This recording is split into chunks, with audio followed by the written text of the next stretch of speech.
नमस्कार। Personal loan आजकल में महंगा होने जा रहा है।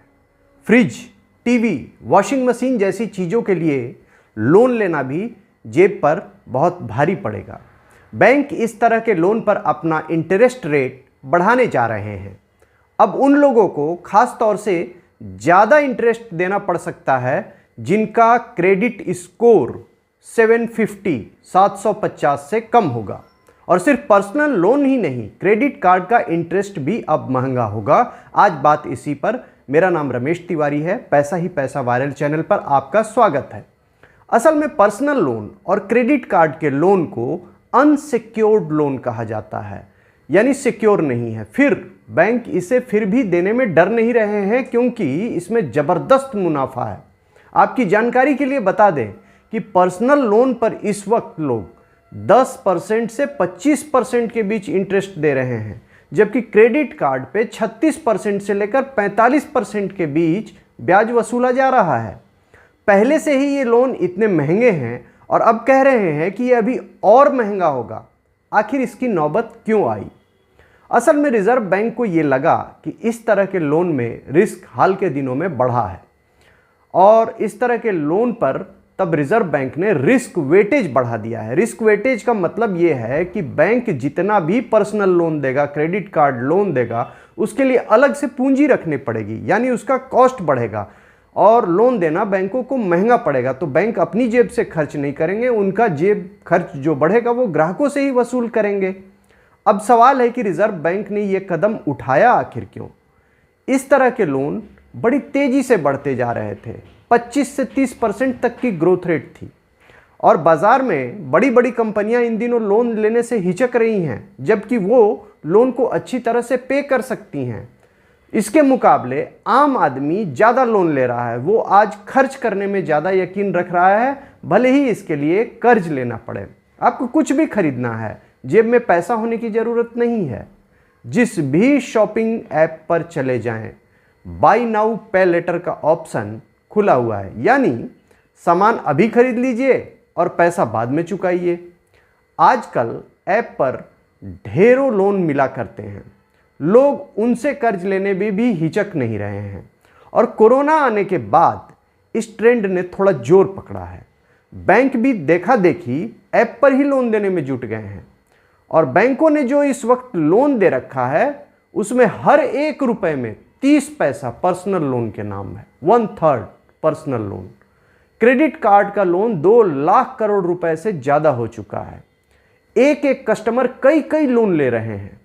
बाजार में लोग कहने लगे थे कि उधार पर जीने वालों की इन दिनों पार्टी चल रही है। लेकिन रिजर्व बैंक को खतरों का अंदाजा है। वो समझ गया कि अगर लगाम नहीं कसी गई तो पूरे फाइनेंशियल सिस्टम को इससे खतरा हो सकता है। लोगों में देरी से पेमेंट करने या पेमेंट मिस करने की आदत बढ़ रही थी।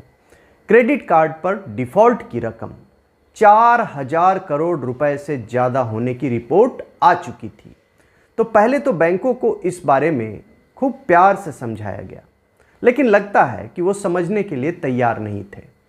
फिर रिजर्व बैंक के गवर्नर शक्तिकांत दास ने अक्टूबर में बैंकों को अपना इंटरनल सिस्टम चेक करने के लिए कहा। बीच में फेस्टिवल सीजन आ गया, दशहरा, दिवाली।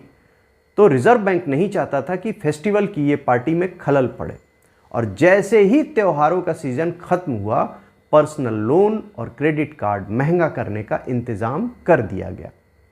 अब हमारे मन में सवाल उठ सकता है कि हम जो फ्रिज, टीवी, वॉशिंग मशीन ये जो कम इंटरेस्ट पर खरीद सकते थे, उसमें अब क्या दिक्कत आएगी?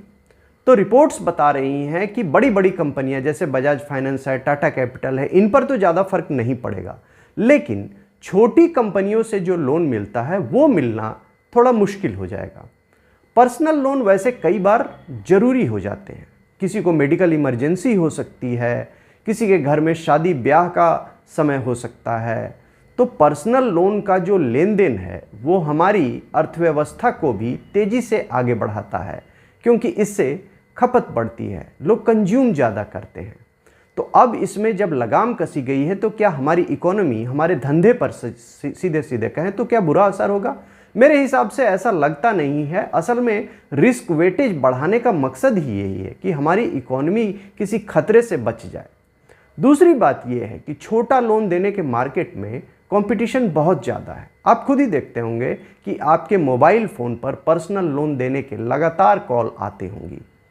बैंक ये दावा करते हैं कि उन्होंने अब तक जिनको लोन दिया है वो सैलरी पाने वाले क्लास के लोग हैं और वो हर महीने अच्छी खासी कमाई करते हैं, तो लोन डूबने की संभावना नहीं लगती है। लेकिन सवाल ये है कि ऐसे लोग तो तभी लोन लेंगे ना जब कोई बड़ी इमरजेंसी हो, क्योंकि ये पर्सनल लोन, क्रेडिट कार्ड के लोन काफ़ी महंगे होते हैं।